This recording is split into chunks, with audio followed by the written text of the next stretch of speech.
गोव्यामध्ये गेल्या 250 वर्षापासून ही यात्रा भरते. एक श्रद्धास्थान आहे, लाखो भाविक येत असतात. आपणही इथे पूजा केलेली आहे, काय सांगा? सर्वप्रथम मी या तीळ संक्रांतीच्या महाराष्ट्राच्या तमाम जनतेला मनापासून शुभेच्छा देतो. जसं सूर्यदेवता आजपासून तिळातिळाने वाढतं, तसं महाराष्ट्राच्या मग शेतकरी असो, तरुण असो, गरीब असो, या सगळ्यांचं जीवनामध्ये तिळातिळाने आर्थिक क्रांती घडो आणि सगळ्यांच्या जीवनामध्ये सुख समृद्धी प्राप्त हो, अशी मी आमच्या देवी मातेच्या चरणी प्रार्थना करतो. आणि हा एक तीळ संक्रांतीचा उत्सव साकोली तालुक्यातील कुमली या गावामध्ये गेल्या 250 वर्षापासून या ठिकाणी केले जातात.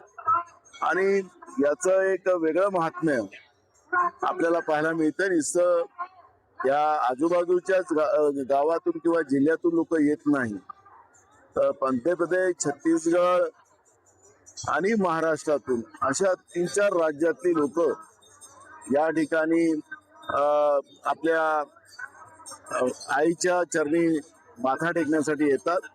आणि संपूर्ण वर्षभर या आईच्या शक्तीचं आशीर्वाद घेऊन सगळे लोक सुखाने नांदतात. आणि म्हणून सगळ्यांचा आशीर्वाद पूर्ण करणार, म्हणजे सगळ्यांच्या मनोकामना पूर्ण करणारं हे देवस्थान आहे. आणि म्हणून या ठिकाणी मोठ्या प्रमाणात लोक येतात. भर सभेमध्ये 2026च्या भारत पूर्ण अडाणींनी जमीन विकत घेतल्याचं असं पूर्ण नकाशा दाखवला.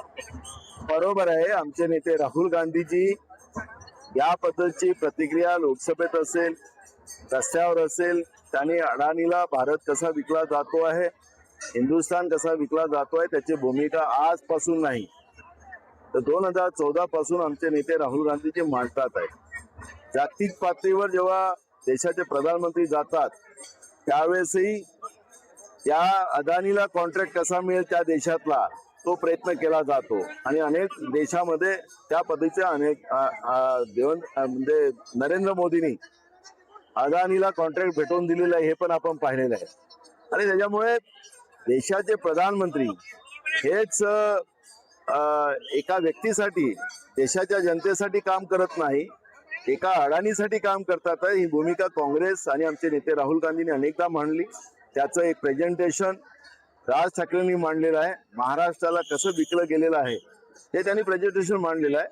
आम्ही अंधेरीतला इश्यू असेल, धारावीचा इश्यू असेल, बीकेसीतला इश्यू असेल, नवी मुंबईतला असेल, असे अनेक उदाहरण आम्ही मागच्या काळातही की अदानीला कशी राज्यातलं सरकार 1 रुपयाला जागा देते आहे आणि संपूर्ण देश महाराष्ट्र कसा विकला जातो आहे, तर हे आम्ही भूमिका मांडलीच आहे. तीच राज ठाकरेंनी मांडलेली आहे आणि ती समजणार मिळाली आहे. तर चक्क मंचावर भाजपा चे अध्यक्ष आहेत रवींद्र चव्हाण हे माजी खासदार MIM त्याचे पाय लागतील.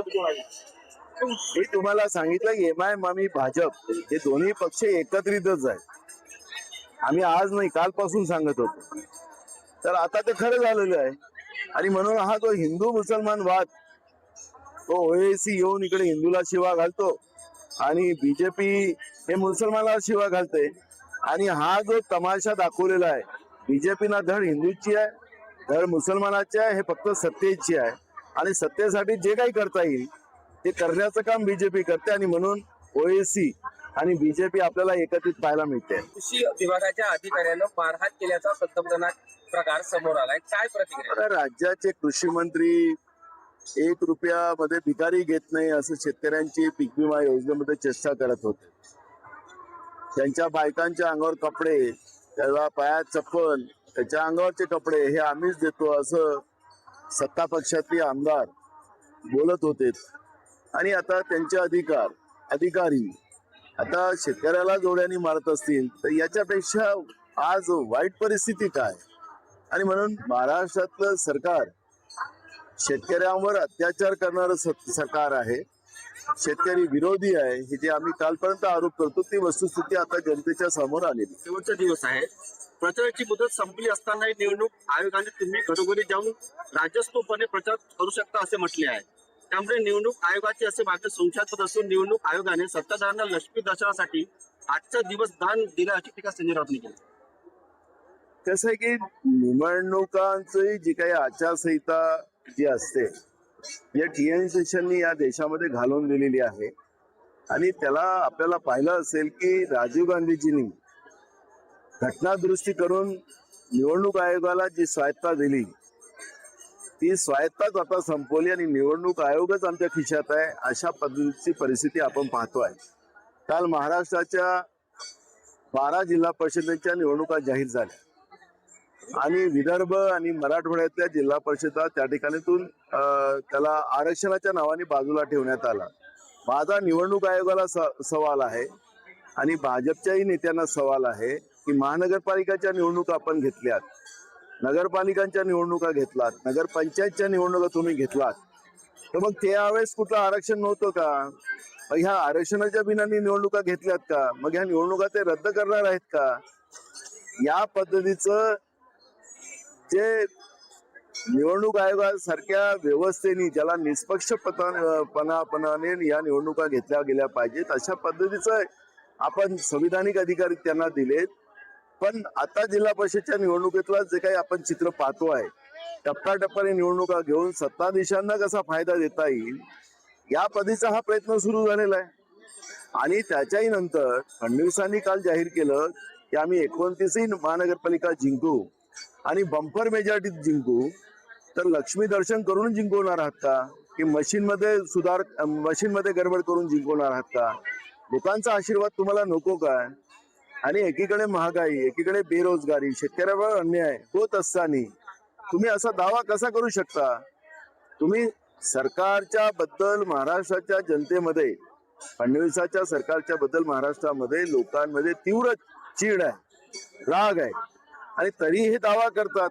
म्हणजे निवडणूक आयोग आणि सत्ताधीश मिळून दाल में काला दे, डाळच लोकशाहीची काळी करायला हे लोक निघालेले आहेत. काँग्रेसने दिया धोका असा पोर्टलवर आशय काँग्रेसने केला आहे. तर काँग्रेस करून सीसीटीव्ही फुटेज करत भाजप काँग्रेसचे 8 पैसे वाटपाचा आरोप काँग्रेस करतो. आता लक्ष्मी दर्शन कसं होत आहे हे पूर्ण महाराष्ट्र बघताय. मुंबई पासून तर नागपूर पर्यंत या ज्या महानगरपालिकेच्या निवडणुका चालू आहेत जवळपास 29, इथं भाजप कसं खुल्यानं सत्तेचा दुरुपयोग करते, पैसे भ्रष्टाचाराने कमवले ते कसे वाटतात आहेत ते आपण पाहतोय. त्याच्यामुळे भाजप हे फुटारडा पक्ष आहे. भाजपाचं भ्रष्टाचार हाच त्यांचा एक धर्म आहे आणि भ्रष्टाचाराने पैसे कमवा आणि भ्रष्टाचाराने पैसे कमवून सत्ता घ्या आणि सत्तेतून भ्रष्टाचार करा आणि पैसे कमवा अशा पद्धतीचा भाजपचा हा धंदा आहे. ते आता महाराष्ट्राच्या जनतेला कळायला लागलेलं आहे. ठीक आहे, हे सध्या निवडणूक आयोग आणि त्यांची मिलीजुली व्यवस्था आहे, पण ज्या दिवशी हे जे मशीन यांची आहेत आणि त्याच्यातलं टेक्निकल मुद्दे जेव्हा देशाच्या जनतेच्या समोर येईल त्यावेळी भाजपला लोक डोळ्यांना मारतील अशी परिस्थिती निर्माण आणण्याचा प्रयत्न केला आहे. आचारसंहितेमुळे जानेवारीचा हप्ता बंद थांबला आहे.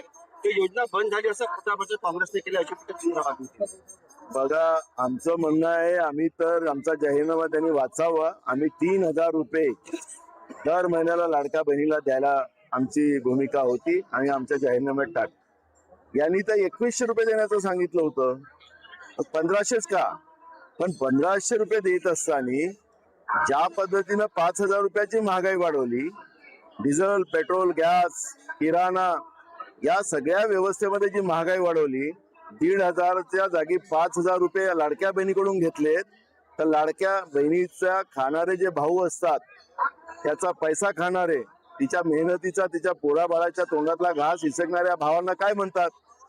आमच्या इकडे त्याला एक वेगळं नाव आहे, पण ते मी म्हणणार नाही तो शब्द. पण हे बेईमानी, हे सत्तेमध्ये बसलेले लोक आणि लाडक्या बहिणीला पावला पावलावर बदनाम करण्याचं काम. शेतकऱ्यांचं कर्जमाफी का होत नाही? तर लाडक्या बहिणीला पैसे दिलेत. निराधार महिलांना पैसे का देत नाही? लाडक्या बहिणीला पैसे दिलेत. विकासाची कामं का थांबलीत? तर लाडक्या बहिणीला पैसे दिलेत. म्हणजे प्रत्येक गोष्टीला लाडक्या बहिणीला बदनाम करण्याचं काम ही जी सत्तेमध्ये बसली लोक करतात आहेत. या भावांच्या बद्दल हे तर आम्हाला हे विष कालवत आम्ही नाही, आमच्या लाडक्या बहिणीच्या जीवनामध्ये सुख समृद्धी आणायचा आमचा प्रयत्न आहे. पण यांनी लाडक्या बहिणीच्या जीवनामध्ये पूर्ण काळोखच निर्माण करायचा प्रयत्न, तिच्या कुटुंबात काळोख निर्माण करण्याचं पाप हे भाजप आणि सत्तेमध्ये बसलेले लोक करतात. 1999 मध्ये राष्ट्रवादीचं सरकार अस्तित्वात आलं, मात्र तत्पूर्वी त्याच्यापूर्वी जे भाजपचं सरकार होतं त्यांनी सिंचन घोटाळा करताना 100 कोटी रुपये अतिरिक्त वाढ केली आणि ती सर्व भाजपाच्या पक्षासाठी फंड म्हणून वापरला असा एक आरोप अजित पवारांनी केला आहे. मला वाटतं की अजित पवार असेल, भाजप असेल की एकनाथ शिंदे असतील, ही निराकुस्ती जी आहे ते जनतेचं मनोरंजन करण्यासाठी आणि निवडणुका जिंकण्यासाठी महानगरपालिकेच्या जी निराकुस्ती चाललेली आहे ती थांबवली पाहिजे. मग ते भ्रष्टाचारी आहेत तर मग अजित पवार काय राहतो? अजित पवार भ्रष्टाचारी आहे तर फडणवीस सांगत होते चक्की पिसिंग, मी त्याच्या मांडीला मांडी लावून बसणार नाही, कधी असं होऊ शकत नाही. हे जे काही तमाशा महाराष्ट्राच्या राजकारणाचा, शाहू फुले आंबेडकरांच्या महाराष्ट्राचा करून ठेवलेला आहे, हा थांबवला पाहिजे. हे सगळे भ्रष्टाचारी आहेत आणि त्याच्यामुळे भ्रष्टाचारांची एक सरकार आज महाराष्ट्रात आहे आणि म्हणून महाराष्ट्राच्या जनतेवर जे दुर्लक्ष होत आहे, महाराष्ट्राच्या विकासावर जे दुर्लक्ष होत आहे, त्याचाच परिणाम महाराष्ट्र भोगत आहे. हे निराकुस्ती आहे भाजप आणि एकनाथ शिंदेच्या आमदारांची. ते आता याच्यानंतर दोघे एकत्रित दिसतील. भ्रष्टाचार झाला असेल का काय वाटतं? झालाच आहे. कमिशन मध्ये दोघांच्या कमी पडलेलं आहे, त्याच्यामुळे तो त्यांनी वाद निर्माण केलेला होता.